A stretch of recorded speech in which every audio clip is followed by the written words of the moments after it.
أعوذ بالله من الشيطان الرجيم. بسم الله الرحمن الرحيم. إنك لعلى خلق عظيم. وقال تعالى في موضع آخر: لقد كان لكم في رسول الله أسوة حسنة. وقال تعالى في موضع آخر: وما أرسلناك إلا رحمة للعالمين. সমস্ত প্রশংসা, সমস্ত গুণগান ও গুণকীর্তন সেই মহান আল্লাহ রাব্বুল ইজ্জতের জন্য, যিনি বড়ই ভালোবেসে আজকের আমাদের এই মহতী সভায় উপস্থিত হওয়ার তৌফিক দান করেছেন। সকলে শুকরিয়া স্বরূপ বলি আলহামদুলিল্লাহ। আজকে আমার খুবই খুশি লাগছে যে সত্যিই পৃথিবীতে নবী করিম সাল্লাল্লাহু আলাইহি ওয়াসাল্লামের আগমনে প্রায় 1500 বছর পরেও আজ মানুষ তার স্মরণে, তার ভালোবাসায় একত্রিত হয়ে কিছু বলতে, কিছু শুনতে চায়। আপনারা হলেন সেই ব্যক্তিত্ব, সেই মানুষ যারা নবীর ভালোবাসায় আজকে একত্রিত হয়েছে। আপনাদেরকে এজন্য আমি ধন্যবাদ জানাই। আর এইরকম মানুষের কারণেই পৃথিবীর বুকে ইসলাম বেঁচে আছে, যারা নবীকে ভালোবাসে। যে নবীর কথা আমরা আলোচনা করছি, সেই ক্ষেত্রে আমি যে তার সম্বন্ধে কিছু বলবো, এটা আমার জন্য সৌভাগ্যের বিষয়। তার কারণ হলো, তিনি এমন মহান ব্যক্তিত্ব, যে ব্যক্তিত্বের প্রশংসা, যে ব্যক্তিত্বের গুণগান গুণকীর্তন করতে থাকলেও সেটা শেষ হবে না। তিনি তার মূল্যবান জীবন 63 বছর এই মানুষের জন্যই তিনি ওয়াকফ করে দিয়েছিলেন, মানুষের জন্যই তিনি উৎসর্গ করে দিয়েছিলেন। আজকে সেই ব্যক্তিত্বের আলোচনা।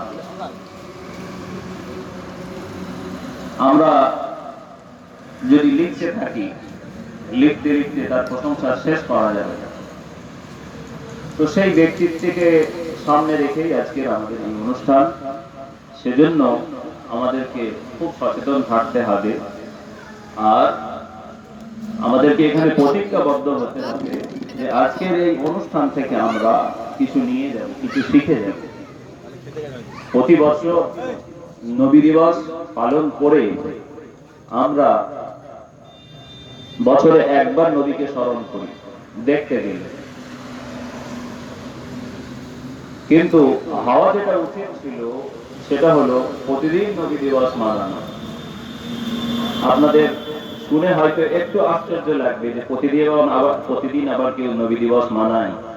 দিবস মানেই দিন, আর তা থেকেই বলা হয় যে জন্ম দিবসকে উপলক্ষ করে আমাদের আজকের এই দিন বা এই অনুষ্ঠান। সেটা কেমন ভাবে সম্ভব? অনুষ্ঠান করার মাধ্যমে নয়, নবীর বলে দেওয়া বার্তা, তার নির্দেশ, তার আদেশ, সেগুলোর উপরে আমল করা, আর সেগুলোকে দৈনন্দিন জীবনে অ্যাপ্লাই করার মাধ্যমে আমাদেরকে নবী দিবস পালন করতে হবে প্রত্যেক দিন। আমি একদিনের কথা বলছি না। এটা যদি আমরা করতে পারি, তাহলে আমরা ইহকালেও কামিয়াব আর পরকালেও কামিয়াব, আমরা সফল কাম হব। নবী করিম সাল্লাল্লাহু আলাইহি ওয়াসাল্লামের জীবনী নিয়ে আমরা আলোচনা করতে বসেছি। এই আলোচনার মাধ্যমে আমরা অনেক কিছুই জানবো। প্রতিজ্ঞা যেটা করতে হবে, এখান থেকে কিছু নিয়ে যেতে হবে। বছরে প্রত্যেক এই 12ই রবিউল আউয়ালে এই অনুষ্ঠানটার মাধ্যমে বছরে একবার স্মরণ করাটাকে আমাদেরকে বন্ধ করতে হবে। প্রত্যেক দিন স্মরণ করতে হবে আমলের মাধ্যমে। যাই হোক, সেই মহান ব্যক্তিত্ব সম্বন্ধে কয়েকটি কথা বলে তার জন্ম, তার জীবনী বলার থেকে বেশি যেটা আমার কাছে প্রয়োজনীয় মনে হয়েছে, তিনি যে জিনিসগুলো করতে বলে গেছেন, যে বার্তা তিনি নিয়ে এসেছিলেন মানব জাতির উদ্দেশ্যে, শুধু মুসলমানদের জন্য, মানব জাতির কল্যাণের জন্য যে বার্তা নিয়ে এসেছে, সেই বার্তার উপরেই আমরা আলোচনা করব। স্বভাবতই আমরা জানি যে 12ই রবিউল আউয়াল নবী দিবস, নবীর জন্মদিন। কিন্তু এই ভারতের মধ্যেই পশ্চিম বাংলা রাজ্য ছেড়ে গিয়ে অন্য রাজ্যে যখন আপনি পৌঁছাবেন, সেখানে 12ই রবিউল আউয়ালকে নবীর জন্মদিবস হিসেবে পালন করা হয় না। আপনাদের শুনে হয়তো আশ্চর্য লাগছে, সেখানে নবীর মৃত্যু দিবস পালন করা হয়। কেন 12ই রবিউল আউয়ালে নবী করিম সাল্লাল্লাহু আলাইহি ওয়াসাল্লাম যেমন জন্মেছিলেন এ তারিখ আমরা জানি, আবার 12ই রবিউল আউয়ালে তার মৃত্যু হয়েছিল, এ কথাও আমাদের জেনে রাখা দরকার। তো এই ভারতবর্ষের মধ্যেই এলাকা ভিত্তিক ভাবে মানুষ এই দিনটাকে বিভিন্ন রকম ভাবে পালন করছে। কিয়ামতের দিন আল্লাহ তাআলা আমাদেরকে জিজ্ঞাসা করবেন না যে তোমরা নবী দিবস পালন করেছিলে কিনা বা নবীর মৃত্যু দিবস পালন করেছিলে কিনা, সেটা কিন্তু আল্লাহ তাআলা আমাদেরকে জিজ্ঞাসা করবেন না। যেটা জিজ্ঞাসা করবেন যে আমার নবী যা কিছু বলে গেছেন সেটা তোমরা পালন করেছিলে কিনা। কোরআনে আল্লাহ তাআলা বলেছেন, আউযু বিল্লাহি মিনাশ শাইতানির রাজীম, বিসমিল্লাহির রহমানির রহিম, মা আতাকুমুর রাসূলু ফাখুযুহু ওয়া মা নাহাকুম আনহু ফান্তাহু। আমার নবী যে জিনিসের আদেশ দিচ্ছেন সেই জিনিসগুলো তোমরা পালন করো, আর যে জিনিস করতে নিষেধ করছেন সেই জিনিস থেকে তোমরা দূরে থাকো। কিয়ামতের দিন আল্লাহ তাআলা এই সম্বন্ধে জিজ্ঞাসা করবেন, অন্য কোনো সম্বন্ধে আল্লাহ তাআলা জিজ্ঞাসা করবেন না। আমার দায়িত্ব, আমার কর্তব্য সম্বন্ধে আল্লাহ তাআলা জিজ্ঞাসা করবেন। যাই হোক, তিনি এই দিনের দাওয়াত পৌঁছেছেন অনেক কষ্টের মাধ্যমে। সেই কষ্ট কথা বলতে গেলে রাত পার হয়ে যাবে, দিনও পার হয়ে যাবে, আপনার মাসও পার হয়ে যাবে, শেষ হবে না। কিন্তু এতগুলো কথা আপনাদের সামনে বলে দিয়ে শেষকালে তার কিছু আপনারা যদি নিতে না পারেন, তাহলে আজকের অনুষ্ঠানটা আমি মনে করব না যে সার্থক হয়েছে। আমাদেরকে চেষ্টা করতে হবে যে এখান থেকে কিছু নিয়ে যাওয়া, আর আমিও সেটা চাইবো যে এমন কিছু কথা আপনাদের সামনে বলে যাওয়া যেটা আপনাদের জন্য উপকার হবে, আপনাদের জন্য পথের গাইড হবে, পথ প্রদর্শক হবে। তো যাই হোক, আমাদের কাছে নবী করিম সাল্লাল্লাহু আলাইহি ওয়াসাল্লাম আজ থেকে 1400 বছর আগে এসেছিলেন। তিনি যে ধর্ম নিয়ে এসেছিলেন সেটা কোনো নতুন ধর্ম নয়। আমাদের ধারণা, আমরা ইতিহাসের পাতায় পড়েছি যে নবীর জন্ম অমুক তারিখে হয়েছে এবং তিনি ইসলাম ধর্মের প্রবর্তক হিসেবে আমরা জানি যে ইসলাম তিনি প্রথম নিয়ে এসেছেন। এটা আদৌ সত্য কথা নয়। সত্য কথা হলো যে নবী করিম সাল্লাল্লাহু আলাইহি ওয়াসাল্লাম পৃথিবীর বুকে এসেছিলেন, তিনি ইসলাম নতুন করে নিয়ে আসেননি। ইসলাম যে ছিল সেই ইসলামকে তিনি সেই ইসলামের তিনি শেষ নবী হিসেবে পৃথিবীতে এসেছিলেন, তারপরে কোনো নবী আসবে না। সেজন্য আমরা মুসলমানরা কোরআনে পড়ি বিভিন্ন নবীর নাম। আমরা জানি পৃথিবীতে বিখ্যাত ধর্মের মধ্যে ইসলাম ধর্ম যেমন একটা আছে, ইহুদি ধর্মও আছে এবং খ্রিস্টান ধর্ম, যেটা আমরা নাসারা ধর্ম বলে থাকি। তো এই ধর্মগুলো সব আসমানি ধর্ম ছিল, এগুলো ইসলামের একটি রূপ, এগুলো আলাদা আলাদা নামকরণ ছিল, কিন্তু একই জায়গা থেকে এদের উৎস আল্লাহর পক্ষ থেকে আসে, সেগুলো ইসলাম ছিল। সেই যে ধর্ম আমাদের সামনে বর্তমানে যেটা আছে, এটার সাথে ওটার পার্থক্য বোঝাতে গেলে বাস্তব কয়েকটা উদাহরণ দিলেই আমরা বুঝতে পারব। কোনো মোবাইলে অ্যাপ লঞ্চ হচ্ছে, নতুন ভাবে যখন কোনো অ্যাপ লঞ্চ হয়, সেই অ্যাপের অনেক ক্ষেত্রে ভার্সন চেঞ্জ হয়, আপগ্রেড হয়, আপডেট হয়। আপডেট হওয়ার পরে অনেক রকম ফিচার চলে আসে, আবার অনেক জিনিস যেগুলো থাকে সেগুলো বাদ পড়ে যায়, যেগুলো অকার্যকারী মনে হয় সেগুলোকে বাদ দিয়ে দেওয়া হয়। তো ইসলাম ধর্মকেও যদি এইরকম ভাবে ভাবি যে আগের যে ধর্ম ছিল, হযরত আদম আলাইহিস সালাম তিনি ইসলাম নিয়ে এসেছিলেন, তিনি পৃথিবীর প্রথম মানুষ এবং তিনি ইসলাম ধর্ম পৃথিবীতে নিয়ে এসেছিলেন। সেই আদম আলাইহিস সালামের পর থেকে আজ মুহাম্মদ সাল্লাল্লাহু আলাইহি ওয়াসাল্লামে এসে সেটা শেষ হয়েছে, কিন্তু এই ইসলাম ধর্ম কিয়ামত পর্যন্ত বাকি থাকবে এবং নবী করিম সাল্লাল্লাহু আলাইহি ওয়াসাল্লাম শেষ নবী, তারপরে আর কোন নবী আসবে না। যারাই নবীর দাবি করবে তারা মৃত্যু হিসাবে গণ্য হবে। এবং আল্লাহ নবী সাল্লাল্লাহু আলাইহি ওয়াসাল্লাম হাদিসে বলেছেন যে আমার পরে যদি কেউ নবী হয় তাহলে সেটা ওমর হবে, কিন্তু তারপরেও সে নবী হবে না। তো এরপরে অনেক মানুষ নবীর দাবি করেছে। হাদিসে এসেছে যে 30 জন নবী করিম সাল্লাল্লাহু আলাইহি ওয়াসাল্লামের পরে 30 জন মৃত্যু তারা নবীর দাবি করবে। এ পর্যন্ত দেখা গেছে প্রায় 30 জনের কাছাকাছি এরকম মানুষ নবীর দাবি করেছে। নবীর যুগে, নবীর পরেও অনেক মানুষ এরকম দাবি করেছিল। তো যাই হোক, ইতিপূর্বে যে সমস্ত ধর্মগুলো ছিল সেগুলো ওই একটা সহজভাবে বোঝার জন্য আমি উদাহরণ দিলাম। মোবাইলের কোনো অ্যাপ, সেই অ্যাপ লঞ্চ হয়েছে, পরবর্তীকালে আপগ্রেড হয়েছে, তার অনেক ফিচার পাল্টে গেছে, আবার নামও অনেক ক্ষেত্রে পাল্টে যায়। এর একটা উদাহরণ বলি। আজকে আমরা গুগল পে খুব বিখ্যাত। গুগল পে আমরা জানি এটা গুগলের একটা মানি ট্রান্সফারের একটা অ্যাপ। এই অ্যাপটা যখন প্রথম লঞ্চ হয়েছিল এর নাম ছিল গুগল তেজ, TEZ এর নাম ছিল। পরবর্তীকালে ফোন পে আরো ইত্যাদি এলো, তখন গুগল দেখলো যে এই নামটা চেঞ্জ করতে হবে। তো শুরুতে ও নাম চেঞ্জ করে গুগল পে রেখে পাশে আবার তেজটাও লিখতো ব্র্যাকেটে। কেন, গুগল যখন আমরা প্লে স্টোরে সার্চ করব তখন ওই জিনিসটা পাওয়া নাও যেতে পারে।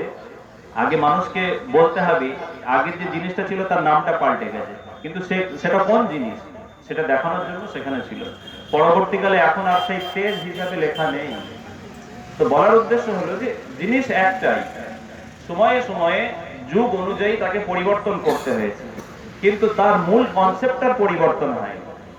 ইসলামও সেই রকম। নবী করিম সাল্লাল্লাহু আলাইহি ওয়াসাল্লাম যে ইসলাম নিয়ে এসেছিলেন সেটা হযরত আদম আলাইহিস সালামের যুগ থেকেই আছে। তার কনসেপ্ট পরিবর্তন হয়নি, তার মূল ভিতগুলো পরিবর্তন হয়নি, কিন্তু যুগ অনুযায়ী তার আনুষঙ্গিক কিছু জিনিসের পরিবর্তন হয়েছে। যাই হোক, এই ধর্ম, ইসলাম ধর্ম আল্লাহ নবী হযরত আদম আলাইহিস সালামের যুগ থেকে আছে। আর এই ধর্ম সম্বন্ধে আল্লাহ তাআলা কোরআনে বলেছেন যে ফিতরাতাল্লাহিল্লাতী ফাতারান নাস আলাইহা লা তাবদীলা লিকালিমাতিল্লাহ। এটা হলো আল্লাহর ফিতরত। ফিতরত শব্দের শাব্দিক অর্থ হলো প্রকৃতি।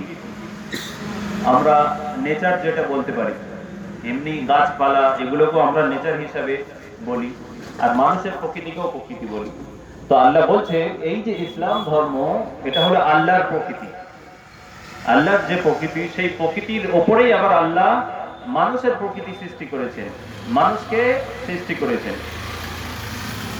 ফলে আল্লাহ পরে বলছেন যে এই ফিতরতের মধ্যে, এই প্রকৃতির মধ্যে কোনো পরিবর্তন হয় না।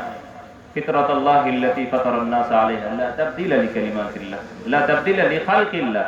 আল্লাহর সৃষ্টির মধ্যে পরিবর্তন হয় না। ফলে যে ইসলামটা আমাদেরকে দেওয়া হয়েছে সেটা মানুষ পালন করতে পারবে এবং মানুষের উপযোগী ধর্ম। এমন কোনো কথা সেখানে নেই যেটা পালন করতে গিয়ে আমাদের জন্য কষ্টকর হবে। আল্লাহ প্রকৃতির উপরে এই ধর্ম করেছে। এর একটা উদাহরণ, একটা গল্প না একটা ঘটনা বললে আপনারা বুঝতে পারবেন। এই যে প্রকৃতি আল্লাহ তাআলা সৃষ্টি করেছেন, কোরআনে আল্লাহ তাআলা বলেছেন এই আয়াতের কথা, ফিতরাতাল্লাহিল্লাতী ফাতারান নাস আলাইহা লা তাবদীলা লিখালকিল্লাহ। লখনউতে এক সময়, উত্তরপ্রদেশের রাজধানী লখনউ, আমরা লখনউ বলে অনেকজন জানি, সেখানে বিখ্যাত কয়েকজন পণ্ডিত ছিলেন, এখনো আছেন। তার নাম সাজ্জাদ নোমানী সাহেব, এবং তিনি বড় পীর মানুষ, আল্লাহর ওলি মানুষ। বর্তমানে তিনি মুসলিম পার্সোনাল ল বোর্ডের মুখপাত্র। তিনি পণ্ডিত মানুষ আছে, পণ্ডিত মানুষের পার্টি বা সৌভাগ্য আলহামদুলিল্লাহ আমার হয়েছে, এটাও আমি নিজের জন্য গর্বের বিষয় মনে করি। তো তিনি বলছেন একটা ঘটনার কথা, যে লখনউতে একসময় কোন বিজ্ঞানের প্রোগ্রাম চলছিল, সায়েন্স নিয়ে কোনো অনুষ্ঠান হচ্ছিল প্রায় 2-3 দিন ধরে, এবং সেখানে একজন বৈজ্ঞানিক আমন্ত্রিত হয়েছেন আমেরিকায়, তিনি আসবেন।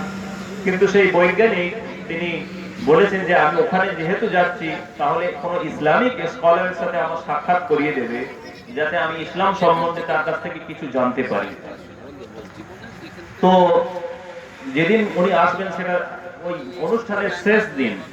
তো শেষ দিনে উনি আসবেন এই খবর পেয়ে ওনার কাছে ওই মাওলানা সাজ্জাদ নোমানী সাহেবের কাছে লোক পাঠানো হয়।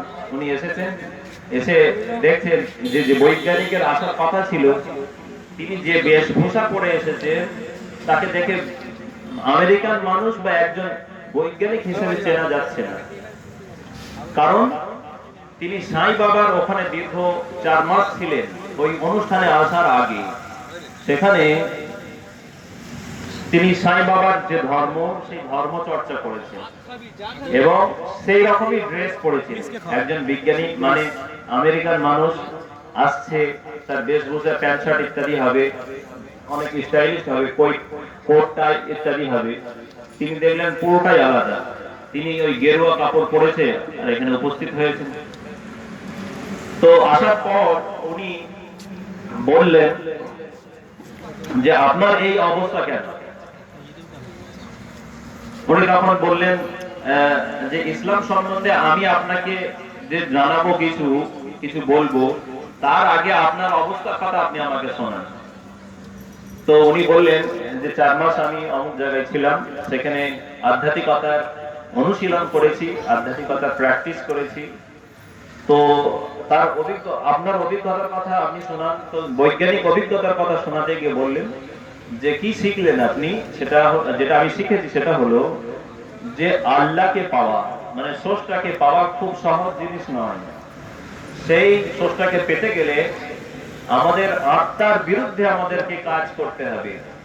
আত্মা যে কাজটা আমাদেরকে করতে বলবে, আমাদের প্রবৃত্তি যে কাজটা আমাদেরকে করতে বলবে, তার বিরুদ্ধচারণ আমাদেরকে করতে হবে। কোনো খারাপ কাজ করতে বললে সেদিকে না গিয়ে তার উল্টোটা করতে হবে।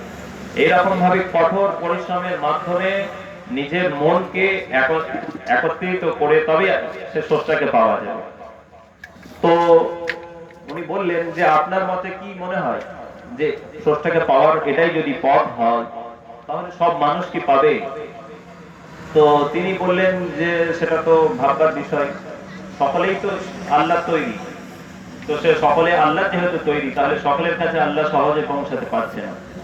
তো সেক্ষেত্রে উনি একটা কথা বললেন যে আমি প্রথমে ভেবেছিলাম যে আপনি যেহেতু একজন বৈজ্ঞানিক, তো আমি এরকম কোরআনের অনেক আয়াত ভেবেছি যেগুলো বিজ্ঞানসম্মত আয়াত।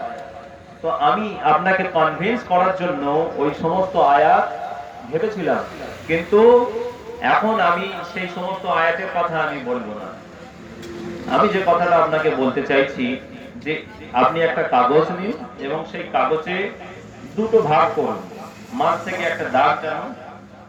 একদিকে আপনি আপনার ভালো লাগা বিষয়গুলো লিখুন, কোন কোন জিনিস আপনাকে ভালো লাগে, আর একদিকে আপনাকে কোন কোন জিনিস খারাপ লাগে সেগুলো আপনি নোট করুন। তো এটা তার জন্য একটা কঠিন কাজ হয়ে গেছে। যাই হোক, তিনি প্রায় 8 ঘন্টা সময় লাগিয়ে একটা লিস্ট তৈরি করেছেন।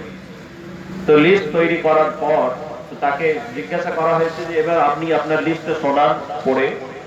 তো তিনি যখন পড়ে শোনাচ্ছেন তার ভালো লাগার লিস্টে তিনি বলছেন যে আমি সত্য কথা বলতে ভালোবাসি, আমি মানুষের সাথে ভালো ব্যবহার করতে ভালোবাসি, আমি দান করতে ভালোবাসি। অপরদিকে এইরকম ভাবে যত রকমের ভালো লাগার জিনিসগুলো ছিল সেখানে তিনি লিখেছেন। অপরদিকে যেখানে খারাপ লাগে, যে জিনিসগুলো তিনি অপছন্দ করেন, সেগুলো তিনি নোট করেছেন। সেগুলো হলো, আমি মানুষকে কষ্ট দেওয়া পছন্দ করি না, আমি চুরি করা পছন্দ করি না, আমি মারামারি পছন্দ করি না। এইরকম ভাবে আরো একটা লম্বা লিস্ট, আমি কয়েকটা আপনাদের সামনে বলি। তো উনি তখন বললেন যে যতগুলো আপনি ভালো লাগার কথা লিখেছেন আর যতগুলো খারাপ লাগার কথা বলেছেন, এই সমস্ত কথা কিন্তু ইসলাম বলেছে, আপনি অথচ পড়েননি এই জিনিসগুলো, তাহলে কি করে এগুলো সম্ভব হলো? উনি তখন সেই কোরআনের আয়াত যেটা আমি পড়লাম তুলে ধরেছেন। সেটা হলো যে ফিতরাতাল্লাহিল্লাতী ফাতারান নাস আলাইহা লা তাবদীলা লিখালকিল্লাহ। আল্লাহ মানুষের প্রকৃতি, ইসলামের যে প্রকৃতি, এই প্রকৃতিটা হলো আল্লাহর প্রকৃতি, আর সেই প্রকৃতির উপরে মানুষের প্রকৃতির গঠন করেছে। মানুষের ভালো লাগা খারাপ লাগা তার মধ্যে আগে থেকে ইনস্টল করা আছে, সেইগুলো আল্লাহ তাআলা আগে থেকে দিয়ে দিয়েছেন, আর সেই জিনিসগুলোই পালন করার কথা বলা হয়েছে। তো সেজন্য ইসলাম মানুষের মন গড়া কোনো ধর্ম নয়, আল্লাহর পাঠানো ধর্ম। বলে আল্লাহ জানে যে মানুষের জন্য কোনটা ভালো কোনটা খারাপ। তাহলে এখানে পাঠানোর উদ্দেশ্যটা কি? এখানে পাঠানোর উদ্দেশ্য হলো যে ভেতরে তো সফটওয়্যার দিয়ে দেওয়া হয়েছে, আর সেই সফটওয়্যার অনুযায়ী আমরা কাজ করছি কিনা তারই পরীক্ষার জন্য আল্লাহ তাআলা পাঠিয়েছেন। আল্লাহ তাআলা কোরআনে জিজ্ঞাসা করেছেন যখন আমরা আলমে আরওয়াহ ছিলাম, পৃথিবীতে আসার আগে আল্লাহ বলেছিলেন যে আলাস্তু বিরাব্বিকুম, তখন সমস্ত আত্মা এক বাক্যে উত্তর দিয়েছিল ক্বালু বালা। তার অর্থ হলো আল্লাহ জিজ্ঞাসা করেছিলেন আমি কি তোমাদের প্রভু নয়? সমস্ত আত্মা উত্তর দিয়েছিল যে না, আপনি অবশ্যই অবশ্যই আপনি আমাদের প্রভু। তো আল্লাহ বললেন যে তাহলে ঠিক আছে, তোমরা সাক্ষী দিয়েছো, রূহ যেখানে ছিল,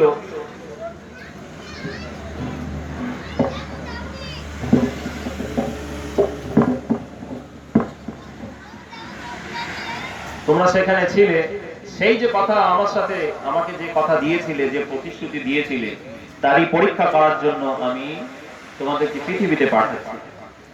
মানুষ পৃথিবীতে আসার পর আল্লাহর কাছে যে প্রতিশ্রুতি দিয়েছিল সে প্রতিশ্রুতি সে ভুলে গেছে। এই প্রতিশ্রুতি স্মরণ করিয়ে দেওয়ার জন্য আল্লাহ তাআলা যুগে যুগে নবী রাসূলকে পাঠিয়েছেন। পৃথিবীর বুকে কোন নবী যদি না আসতো, তারপরেও প্রত্যেকটা মানুষের উপরে অপরিহার্য ছিল যে আল্লাহকে চেনা নিজের চেষ্টাতে।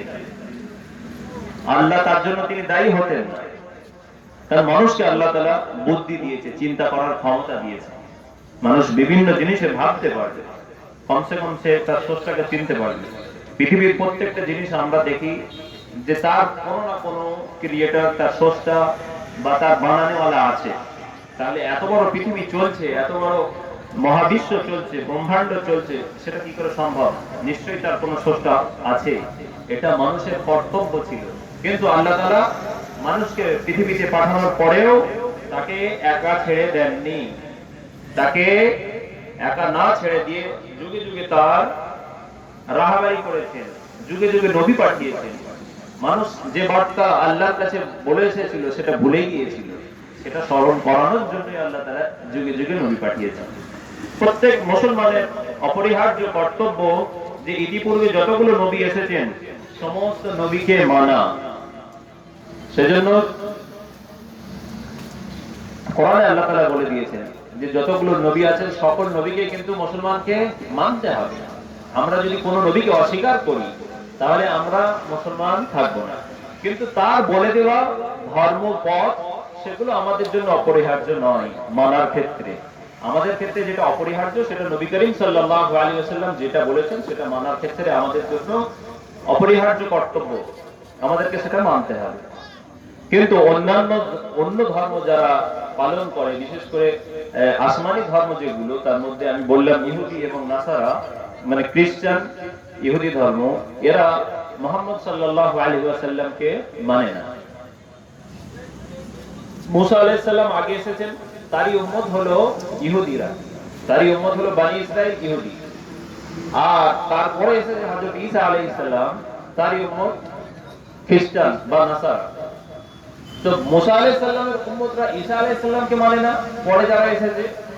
আবার ঈসা আলাইহিস সালামের উম্মতরা মুহাম্মদ সাল্লাল্লাহু আলাইহি সাল্লামকে মানে না। অথচ তাদের ধর্মীয় গ্রন্থে আপনি তাওরাত বলুন বা ইনজিল বলুন বা বর্তমানে আপনি তালমুদ বলুন বা আপনার ওল্ড টেস্টামেন্ট বা নিউ টেস্টামেন্ট বলুন, এতে কিন্তু মুহাম্মদ সাল্লাল্লাহু আলাইহি ওয়াসাল্লামের কথা বলা হয়েছে। এবং এই কথাটা বলা হয়েছে আমরা জানলাম কি করে? কোরআনে আল্লাহ তাআলা বলেছেন যে মুসা আলাইহিস সালাম সাক্ষী দিয়েছেন এবং বলেছে যে মুসা আলাইহিস সালামের গ্রন্থে মুহাম্মদ সাল্লাল্লাহু আলাইহি ওয়াসাল্লামের কথা লেখা আছে, ঈসা আলাইহিস সালামের গ্রন্থে মুহাম্মদ সাল্লাল্লাহু আলাইহি ওয়াসাল্লামের কথা লেখা আছে। আগের যারা তারা মানছে না বলে আমরাও যদি তাদেরকে বিদ্বেষ বশত তাদের নবীকে মানা বন্ধ করে দিই তাহলে আমরা ইসলাম থেকে বেরিয়ে যাব। সে কাজ আমাদেরকে করলে চলবে না।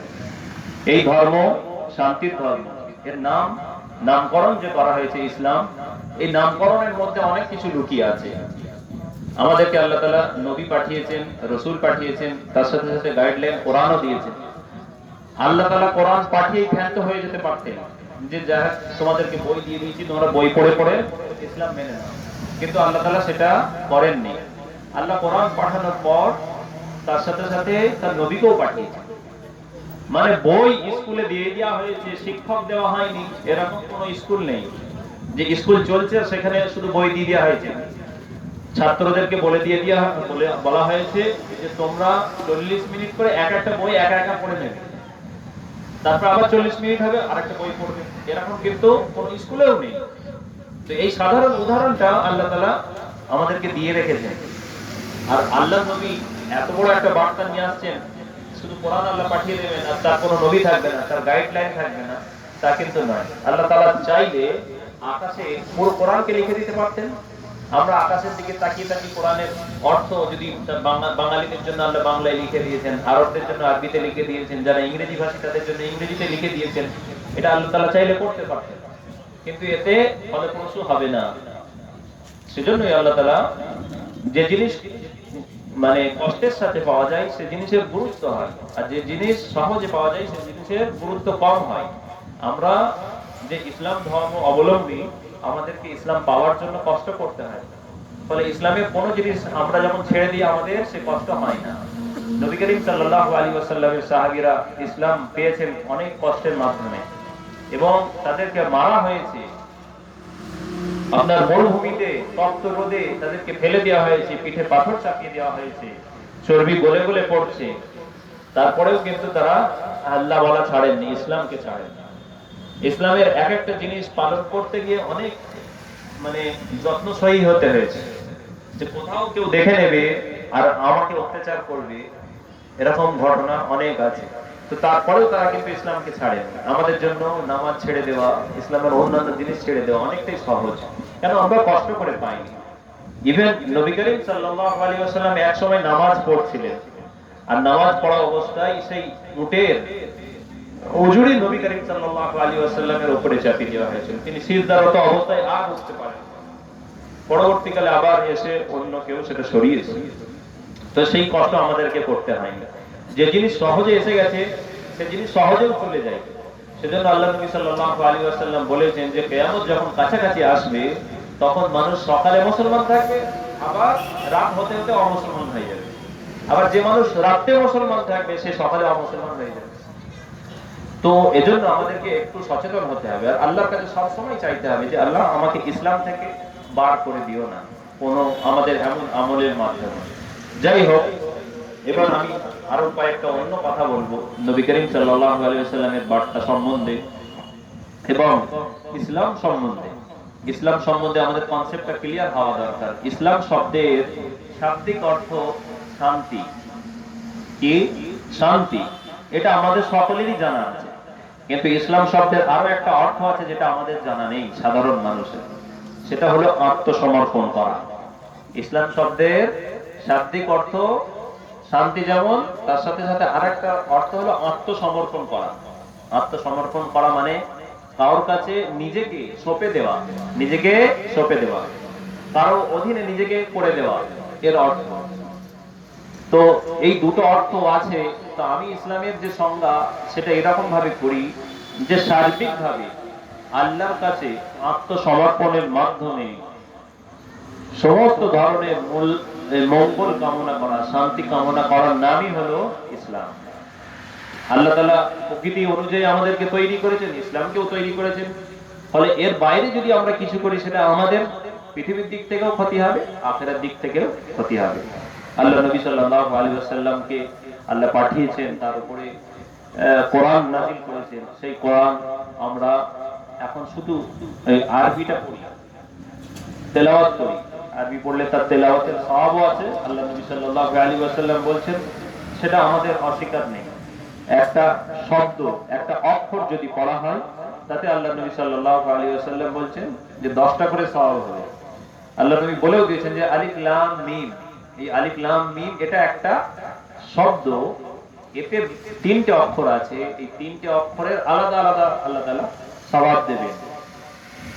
আলিফে একটা শব্দ, লামে একটা, আলিফ একটা অক্ষর, লাম একটা অক্ষর, মিম একটা অক্ষর, এবং এই প্রত্যেকটা এই 3টে আলাদা আলাদা অক্ষরে আল্লাহ তাআলা 10টা করে আমাদেরকে সওয়াব দেবেন। এতে আমাদের কোনো দ্বিমত নেই। আর আলহামদুলিল্লাহ পড়া দরকার, আমরা পড়ি, কিন্তু যে জিনিসটা আমরা করি আমরা তার অনুবাদ জানি না, তার আল্লাহ কি বলেছেন আমরা সেটা জানি না। এটা হলো আল্লাহর সাথে মানুষের সম্পর্ক করে দেওয়ার একটা চিঠি আল্লাহ তাআলা আমাদেরকে পাঠিয়েছেন। যেমন আমরা কাউকে ভালোবাসি, আমার আব্বা মা ভাই বোন হ্যাঁ, স্বামী স্ত্রী, এই যে একে অপরের ভালোবাসা আছে, এখন তো মোবাইল ফোন হয়ে গেছে, আগে সব ছিল না। এই ভালোবাসাটা বজায় রাখার জন্য আমরা চিঠির আদান প্রদান করতাম। তো আল্লাহ তাআলা একজন বান্দাকে তার মায়ের থেকে 70 গুণ বেশি ভালোবাসে। কত গুণ? 70 গুণ বেশি ভালোবাসে। তো 70 গুণ ভালোবাসা মানে, এই 70 মানে সংখ্যায় 70 নয়, মানে সে এত যে ভালোবাসেন আমরা সেটাকে কল্পনা করতে পারবো না। এই ভালোবাসাটাকে টিকিয়ে রাখার জন্য আল্লাহ তাআলা যুগে যুগে নবী পাঠিয়েছেন, তারপরে আমাদেরকে কোরআন দিয়েছেন। আর আল্লাহ হলো, এই কোরআন হলো আল্লাহর সেই চিঠি পাঠানো, সেই চিঠিকে আমাদেরকে বুঝতে হবে। তো এখন আমার যে প্রেমিক, আমার যে ভালোবাসা, তিনি আমাকে চিঠি পাঠিয়েছেন, যে ভাষাই হোক না কেন, আমাদের কাছে যদি কোনো চিঠি আসে, আমরা সে ভাষা যদি না বুঝি, যিনি বোঝেন তার কাছ থেকে আমরা সেটা অনুবাদ করাই, তার কাছ থেকে অনুবাদ করাই। ভাষা নাও জানতে পারি, কিন্তু যে বোঝে, যে ভাষা জানে, তার কাছে আমরা অনুবাদ করাই, তার কাছ থেকে আমরা জানি। কিন্তু কোরআনের ক্ষেত্রে আমাদের সেটা ঘটেনি। কোরআনের ক্ষেত্রে আমরা পড়েই যাচ্ছি, আর আমাদের আগ্রহ নেই। তো এই আগ্রহটা যদি আমাদের না থাকে, তাহলে আমরা বুঝতে পারছি যে আল্লাহর সাথে আমাদের যে ভালোবাসার মাত্রাটা, যে ভালোবাসার পরিমাণটা, সেটা কতটা, ভালোবাসার সে বন্ধনটা কত মজবুত। আমরা একটুখানি চোখ বন্ধ করে ভাবি যে সত্যিকারেই কি আল্লাহকে আমরা সেই রকম ভাবে ভালোবাসি। আজকে যদি সত্যিকারেরই ভালোবাসতাম, তাহলে আল্লাহ কি বলেছে সেটা জানার তো আমরা চেষ্টা করতাম। সেটা আমাদের বিভিন্ন পারিপার্শ্বিকতার কারণে হয়। আজকে আমাদেরকে সেই প্রতিজ্ঞা করতে হবে যে আমরা নিজে অনুবাদ না করতে জানলেও আলেমদের কাছ থেকে আমরা শিখবো, আলেমদের কাছ থেকে আমরা শিখবো। আমি ডাইরেক্ট কোরআন অনুবাদ পড়ার ক্ষেত্রে একটুখানি মানা করব, কেন বিভিন্ন লেখকের বিভিন্ন লেখা হয়। অনেক ক্ষেত্রে আল্লাহর যে কথা, সেই কথার সাথে বাংলা অনুবাদে কিছুটা হেরফের হয়ে যায়। বিভিন্ন লেখক একই জিনিসের বিভিন্ন রকম অনুবাদ করেছেন। তো সেজন্য পড়তে গেলে কোনো আলেমের গাইডে সেই কোরআন পড়া। তিনি যদি কোনো বই আপনাকে বলে দেন যে এই কোরআনটা আপনারা পড়ুন, আবার অনেক ক্ষেত্রে অনুবাদ পড়লে বুঝে আসে না, তার ব্যাখ্যা পড়তে হয়, তার ব্যাখ্যায় যেতে হয়। তো যাই হোক, সেটা আপনাদেরকে করতে হবে। আজকে আপনাদের ইচ্ছা হবে যে তাহলে আপনি এতক্ষণ বক্তব্য দিচ্ছেন, এত কথা বলছেন, তো আপনিও কিছু কোরআনের কথা বলুন কমসে কম, তাহলে আমরা জানতে পারবো কোরআনে আল্লাহ তাআলা কি বলেছেন। কোরআনে আল্লাহ তাআলা অনেক কিছু কথাই বলেছেন, আর সমস্ত কথা যে পালন করতে পারবে সে বিশাল সৌভাগ্যশালী, সে কামিয়াব। আর যে পালন করতে পারবে না সে হতভাগা, তাও নয়। সবটা যে পালন করতে পারবে না, কিন্তু তার বেসিক কিছু আছে যেটা সকলকেই পালন করতে হবে। ইসলামের মূল বুনিয়াদ, ইসলামের মূল ভিত্তি 5টা আমরা জানি। তো এই 5টা মূল ভিত্তি যদি আমরা পালন করতে পারি, তাহলে আল্লাহ তাআলা আমাদেরকে কি করবেন? আল্লাহ তাআলা আমাদেরকে মাফ করে দেবেন। কেন? কিয়ামতের দিন আল্লাহ তাআলা যেটা জিজ্ঞাসা করবেন, সেটা নামাজ সংক্রান্ত বিষয়ে আল্লাহ জিজ্ঞাসা করবেন। কারণ নামাজ যদি ভালো থাকে, আল্লাহ পার করে দেবেন। তো সেজন্য আমাদেরকে ভাবতে হবে যে অনেক কিছু জিনিস আছে মানার, তার মধ্যে মূল যেগুলো মানলে নয়, সেগুলো আমাদেরকে মানতে হবে। কোরআন কিছু সূত্রের কথা বলে, কোরআন শুধু বিভিন্ন সূত্রের কথা বলে দেয়। কোরআনে সবকিছু আছে তা কিন্তু নয়। কিন্তু পৃথিবীর শেষ পর্যন্ত, মানে কিয়ামত পর্যন্ত মানুষের যে সমস্ত সমস্যা হবে, সেই সমস্ত সমস্যার কথা সে বিভিন্ন মানে আপনার ডাইরেক্ট ভাবে বলেছে বা ইনডাইরেক্ট ভাবে সে সমস্যার কথা, সমাধানের কথা বলে দিয়েছে। কারণ কোরআনে আল্লাহ তাআলা বলেছেন যে যখন তোমরা কোনো সমস্যার মধ্যে পড়বে, তাহলে আল্লাহ রাসূলের কাছে তোমাদের সেই সমস্যার কথা বলো। আমাদের যুগে আল্লাহ নেই, এই আল্লাহ রাসূল নেই, আল্লাহ আছেন। তো মানুষের সাথে তো আল্লাহ ডাইরেক্ট কথা হয় না। নবী যে জিনিসগুলো ছেড়ে গেছেন, সেগুলোকে আমাদেরকে সামনে রেখেই এগোতে হবে। তিনি তার আল্লাহর কোরআন এবং নবীর হাদিস রেখে গেছেন, সাহাবাদের আমল রেখে গেছেন, সেগুলোকে সামনে রেখে তারা যখন জীবন যাপন করেছিলেন, সেই রকম ভাবে আমাদেরকেও জীবন যাপন করতে হবে, তবেই আমরা কামিয়াব হব। কোরআনে অনেকগুলো সূরা আছে, 114টা আমরা জানি, কিন্তু সব সূরা দৈনন্দিন জীবনে তাদের প্রয়োজন আমাদের পড়ে না। এইরকম একটি সূরা আছে যা দৈনন্দিন জীবনে আমাদের পড়ে, সেটা হলো সূরা হুজরাত। এই সূরা হুজরাতে ম্যানার সম্বন্ধে কথা বলেছেন। ম্যানার মানে হলো আমাদের নীতি। কিছু নীতির কথা আল্লাহ তাআলা বলে দিয়েছেন, সেই নীতি আমাদেরকে মেনে চলতে হবে। সেটা যদি আমরা জীবনে পালন করতে পারি, তাহলে জীবন এত সুন্দর হয়ে যাবে। আপনার কাছে টাকা পয়সা না থাকলেও আপনি সুখ খুঁজে পাবেন। টাকা পয়সায় অনেকজন ভাবে যে সুখ আছে, তা কিন্তু নয়। টাকা পয়সা ক্ষণস্থায়ী, আজ আছে কাল নেই, কিন্তু আপনার কাছে যে মূলধনটা থাকবে, আপনার নীতি, আপনার চরিত্র, সেটা কিন্তু আপনার মূলধন।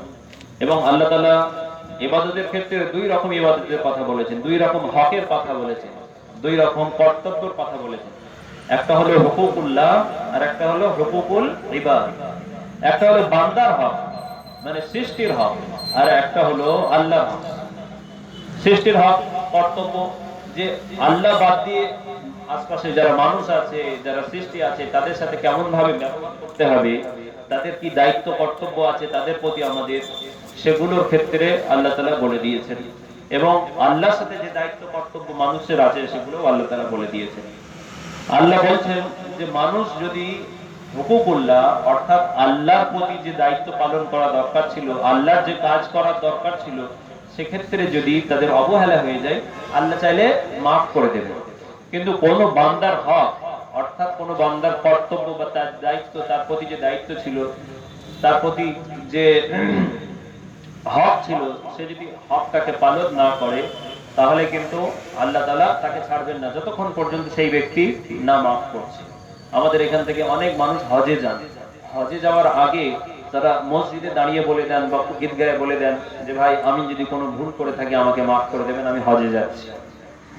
এই ক্ষেত্রে অনেকজন মানুষ, আমরা মানুষের সাথে অসৎ ব্যবহার করে থাকি, অন্যের জিনিস আমরা নিয়ে থাকি গোপন ভাবে। উদাহরণস্বরূপ জমি আমাদের এখানে চাষ হয়, অনেক ক্ষেত্রে জমি চাষ করতে গিয়ে কারো আটন কেটে কিছুটা নিজের দিকে ঢুকে নিয়েছি, সেটা 1 ইঞ্চিও যদি হয়, 1 বিদ্যাও যদি হয়, এইগুলো আমরা করেছি। তো আল্লাহ বলছে যে হজ করার মাধ্যমে সমস্ত গুনাহ মাফ হয়ে যায়, কিন্তু এই গুনাহগুলো মাফ হবে না। তার কারণ হলো আল্লাহ তাআলা হুকুকুল্লাহ মাফ করে দেবেন, মানে আল্লাহর হকগুলো মাফ করে দেবেন। বান্দার প্রতি যে হক আছে, সে হক মাফ করবেন না যতক্ষণ পর্যন্ত সেই ব্যক্তি না মাফ করে দেয়। তাহলে এই ক্ষেত্রে আমাদেরকে খুব সচেতন হতে হবে। তো সেই সচেতনতার ক্ষেত্রে কয়েকটা কথা আমি আজকে কোরআনের সূরা হুজরাতের কিছু আয়াত পড়ব এবং তার অনুবাদ করব, যাতে আমরা জীবনে সেটা যদি পালন করতে পারি, তাহলে আমাদের জীবন বিশাল সুন্দর হয়ে যাবে। কিছু নীতি কথা আছে, সেই নীতি কথা আমাদেরকে মানতে হবে। কেন আল্লাহর নবী সাল্লাল্লাহু আলাইহি ওয়াসাল্লাম বলেছেন যে বুইস্তু মুআল্লিমান, আমি শিক্ষক রূপে পৃথিবীতে প্রেরিত হয়েছি। আবার বলেছেন বুইস্তু লিউতাম্মিমা মাকারিমাল আখলাক, আমি পৃথিবীতে প্রেরিত হয়েছি চরিত্রের পূর্ণাঙ্গ রূপ দিতে। মানুষের যে চরিত্র আছে, তার উত্তম মডেল কি হওয়া দরকার আর উত্তম চরিত্র কি হওয়া দরকার, সেটা আমি বলে দিতে এসেছি। তো আল্লাহ নবী আমাদেরকে শিখিয়ে গেছেন, সেই শিখিয়ে দেওয়া জিনিসগুলো আমাদেরকে পালন করতে হবে। যদি আমরা পালন করতে পারি, তাহলে আমরা ইহকালেও কামিয়াব আর পরকালেও আমরা কিন্তু কামিয়াব হব। সূরা হুজরাতের কয়েকটি আয়াত আমি কোরআন সামনে রেখেই পড়ব, যাতে যেগুলো প্রয়োজনীয় জিনিস সেগুলো বাদ না পড়ে যায়। আমি এক একটা করে আয়াত পড়ব এবং নীতি কথা যেগুলো, সেই কথাগুলো আমি আপনাদের কাছে অনুরোধ করব, সেগুলো যেন আমরা জীবনে পালন করতে পারি।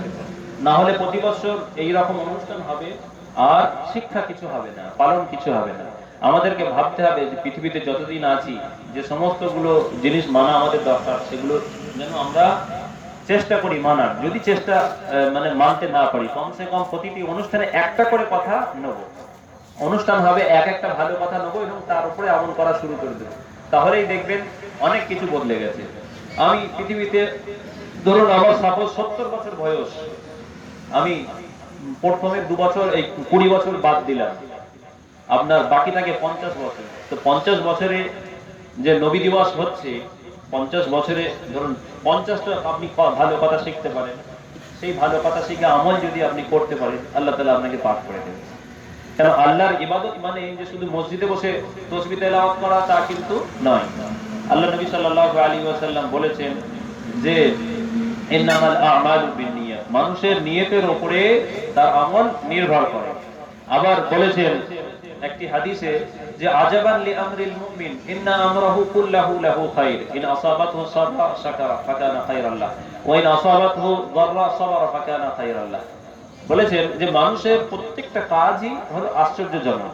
মুমিনের প্রত্যেকটা কাজ, তার কাজ, মুমিনের প্রত্যেকটা কাজ আশ্চর্যজনক, এবং তার প্রত্যেকটা কাজে আল্লাহ তাআলা সওয়াব রেখেছেন। কি রেখেছেন? সওয়াব রেখেছেন। আমার 24টা ঘন্টা সওয়াবের মধ্যে কাটবে, ইবাদতের মধ্যে কাটবে। কখন? যখন নবীর তরিকা অনুযায়ী আমার জীবন চলবে।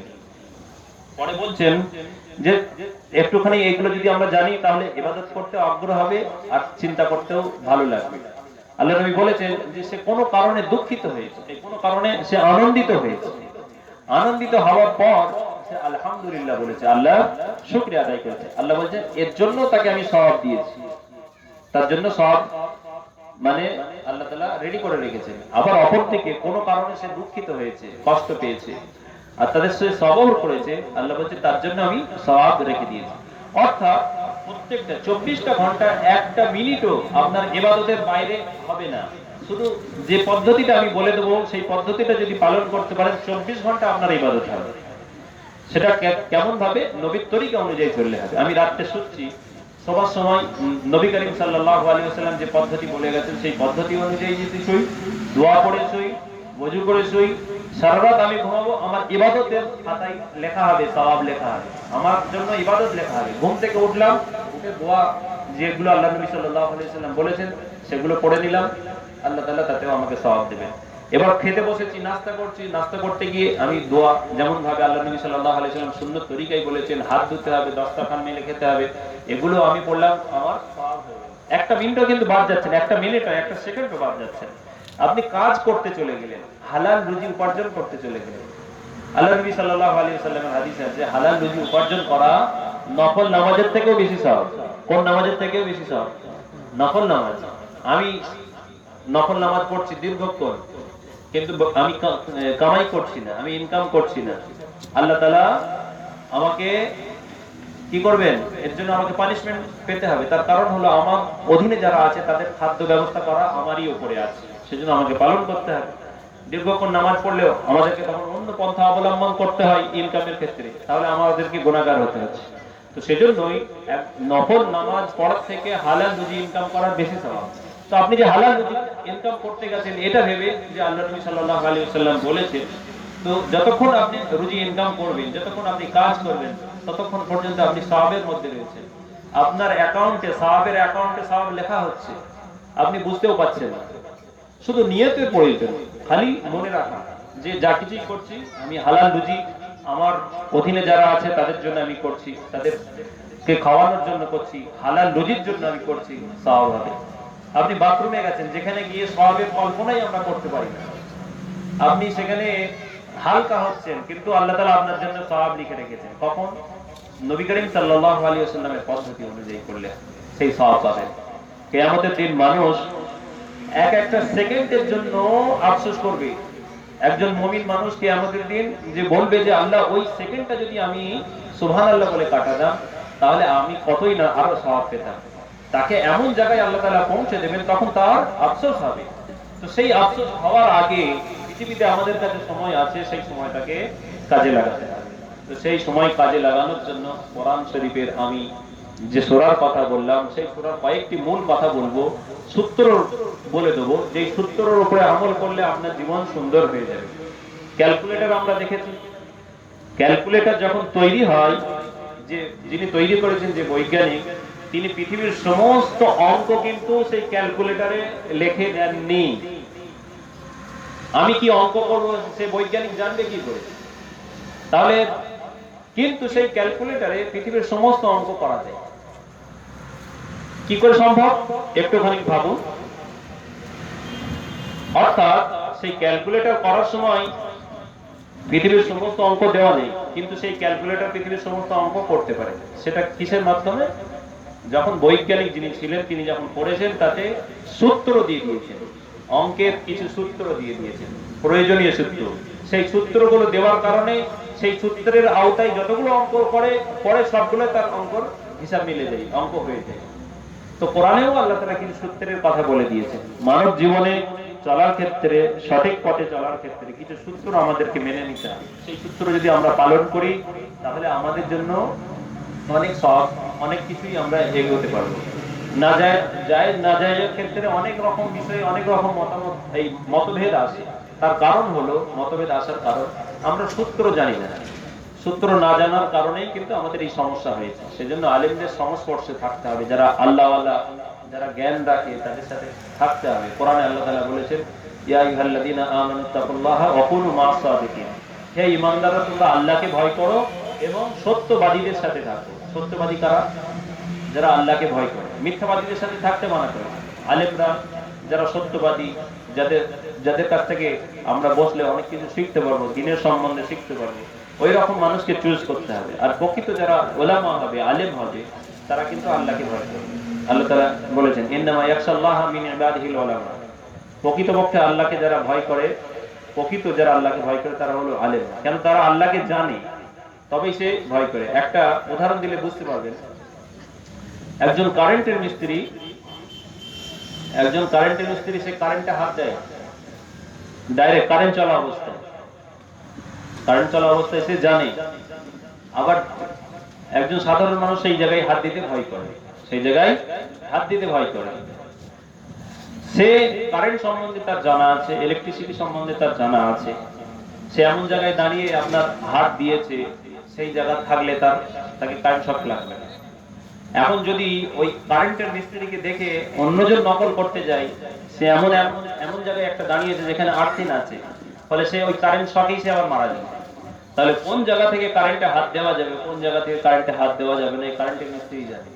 তো সেই রকম ভাবে আলেমদের সাথে সম্পর্ক রাখতে হবে, আলেমে হাক্কানীদের সাথে সম্পর্ক রাখতে হবে। অনেক আলেম আছে, আপনাকে বাছাই করতে হবে যে কোন আলেমটা ভালো।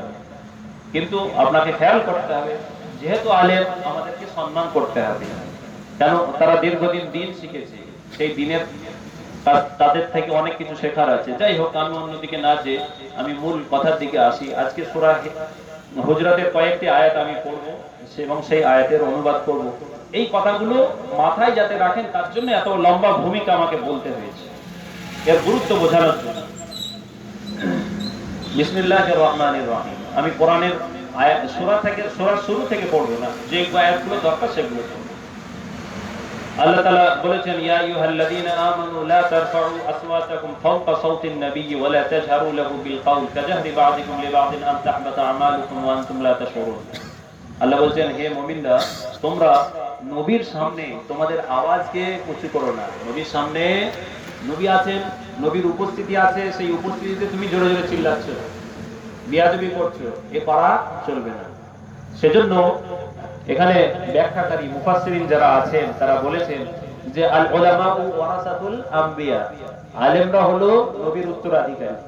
ফলে নবীর জন্য যে নিয়মটা লাগু ছিল, সেটা নবীর যারা ওয়ারিসান তাদের উপরেও সেটা লাগু হবে। সেজন্য যখন বুজুর্গানে দ্বীন থাকবে, আলেম ওলামা থাকবে, সেখানে তাদের আদব করতে হবে। আমাদের এখান থেকে যেটা বোঝা যাচ্ছে যে আমাদের বড়দের সামনে থাকলে বিয়াদবি করা চলবে না। আল্লাহ তাআলা এখানে পরে বলেছেন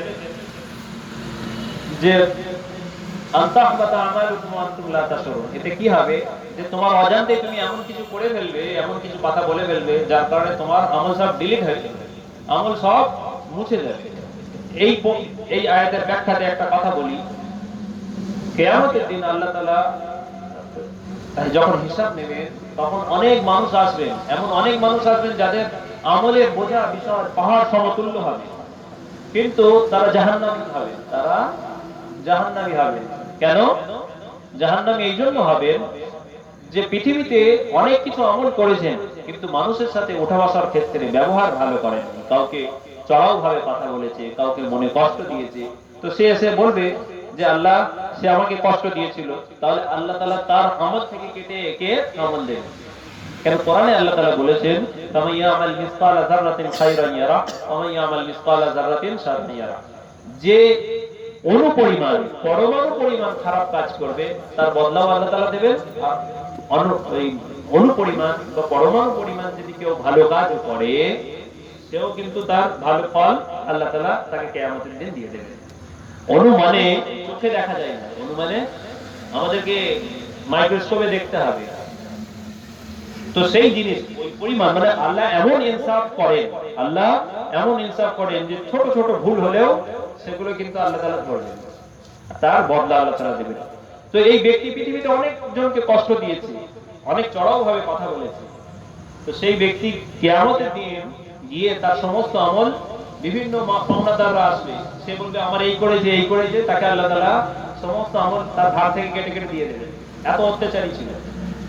পয়সাওয়ালা ছিল, সাপোজ পয়সাওয়ালা ছিল বা পয়সা নয় কিন্তু খুব নামাজি পরেজগার ছিল, কিন্তু মানুষের সাথে ভালো ব্যবহার সে করতো না, মানুষের মনে কষ্ট দিত, কিন্তু এই কারণে তার সমস্ত আমল নষ্ট হয়ে যাবে। যখন তার আমল শেষ হয়ে যাবে তখন কিন্তু তার আরো পাওনাদাররা আসবে, আল্লাহ তাআলা বলবেন তাহলে তো সব শেষ হয়ে গেছে, ওদের গোনার বোঝটা এর ঘাড়ে চাপাও, সওয়াব তো শেষ।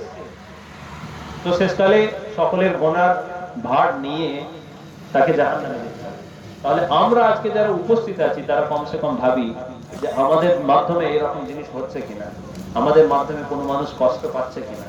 কারণ মানুষের মন এমন মূল্যবান, যাকে কাবা শরীফ যদি কেউ ভেঙে দেয়, যতটা গোনা হবে না তার থেকে কারো মানুষের মনকে কষ্ট দিলে তার থেকে বেশি গোনা হবে। তাহলে আল্লাহ তাআলা কাবা শরীফ তো একটা মানে পাথর বা ইটের তৈরি, সেটা আল্লাহর ঘর, সেখানে যতটা ক্ষতি হবে না, একজন মানুষের মনকে কষ্ট দিলে ততটা আমাদের আমলের ক্ষতি হয়ে যাবে। তো সেজন্য আমাদেরকে নীরবে ভাবতে হবে যে এই ধরনের কোনো কাজ আমাদের মাধ্যমে হচ্ছে কিনা। যদি হয়ে থাকে তাহলে আজকের এই মজলিসে আমাদেরকে তওবা করতে হবে যে আমার মাধ্যমে কোনো মানুষ কষ্ট না পায়। তার কারণ হলো আল্লাহ নবী সাল্লাল্লাহু আলাইহি ওয়াসাল্লাম বলেছেন যে ইন্না খিয়ারাকুম আহসানুকুম আখলাকা, তোমাদের মধ্যে উত্তম ব্যক্তি সেই যার চরিত্র উত্তম। আল্লাহ নবী বললেন না যে মানুষ বেশি নামাজ পড়ে, বেশি রোজা রাখে, সেই মানুষ বেশি উত্তম। কেন আমার নামাজ, আমার রোজা এটা আল্লাহর জন্য, এর সম্পর্ক বান্দার সাথে নেই। আমি নামাজ পড়ছি, আমার সামনে ইনি বসে আছেন, এনার সাথে কোনো সম্পর্কই নেই। আমি নামাজ পড়লে এনার কোনো লাভ হবে না, আপনাদের কোনো লাভ হবে না, কিন্তু আমার ব্যবহার যদি ভালো থাকে আমার পাশের মানুষ উপকৃত হবে। আল্লাহ নবী সাল্লাল্লাহু আলাইহি ওয়াসাল্লাম বলছেন যে মানুষের সাথে এসে সাক্ষাৎ করা, হাসি মুখে সাক্ষাৎ করা, তাতেও সওয়াব আল্লাহ তাআলা রেখেছেন, তার সদকা সওয়াব রেখেছেন। তাহলে আমাদেরকে ভাবতে হবে সর্বপ্রথম একজন ভালো মানুষ হতে হবে ব্যবহারের দিক থেকে। অনেক ক্ষেত্রে আমাদের আল্লাহর যে হক, নামাজ ইত্যাদি গাফিলতি হয়ে যায়, সেটা আল্লাহ তাআলা মাফ করে দেবেন, কিন্তু মানুষের সাথে ভালো অসৎ ব্যবহার যদি করে থাকে আল্লাহ তাআলা মাফ করবেন না যতক্ষণ পর্যন্ত সেই ব্যক্তি আমাদেরকে না মাফ করে। সেজন্য আমাদেরকে ভাবতে হবে আমাদের বড়দের সাথে আমাদের ভালো ব্যবহার করতে হবে, আমাদের ছোটদের সাথে স্নেহের ব্যবহার করতে হবে। এই সমস্ত শিক্ষা আমাদের নবী করিম সাল্লাল্লাহু আলাইহি ওয়াসাল্লাম শিক্ষা দিয়ে গেছেন আজ থেকে 1400 বছর আগে। সেজন্য তিনি বলেছেন খায়রুল কুরুনি কারনি সুম্মা আল্লাযীনা ইয়ালুনাহুম সুম্মা আল্লাযীনা ইয়ালুনাহুম, আমার এই যুগ সবথেকে শ্রেষ্ঠ যুগ। কি বলেছিলেন? আল্লাহর নবীর যুগ সর্বশ্রেষ্ঠ যুগ ছিল। সেই যুগে মানুষের কাছে অর্থ হয়তো এরকম ভাবে ছিল না, কিন্তু সেই যুগে মানুষ সেফটির মধ্যে ছিল, সব আনন্দ চ্যানের মধ্যে ছিল, সকলে শান্তির মধ্যে বসবাস করত। তখন মানুষের ভয় ছিল না, মানুষের প্রতি একে অপরের অত্যাচার করতো না। তারপরে বলেছেন সুম্মা আল্লাযীনা ইয়ালুনাহুম সুম্মা আল্লাযীনা ইয়ালুনাহুম, তিনি বলেছেন আমার যুগের পরের যুগটা তার থেকে একটু নিচু দরজায় হবে, তারপরে আরো নিচু দরজায় হবে। তো সেই যুগ যদি আমরা করতে চাই তাহলে আগে আমাদেরকে আমাদের চরিত্র ঠিক করতে হবে, মানুষের সাথে ভালো ব্যবহার করতে হবে। আমরা যদি এটা করতে না পারি তাহলে কিন্তু আমাদের জন্য জবাবদিহি করতে হবে, আমাদেরকে আল্লাহর কাছে জবাবদিহি করতে হবে।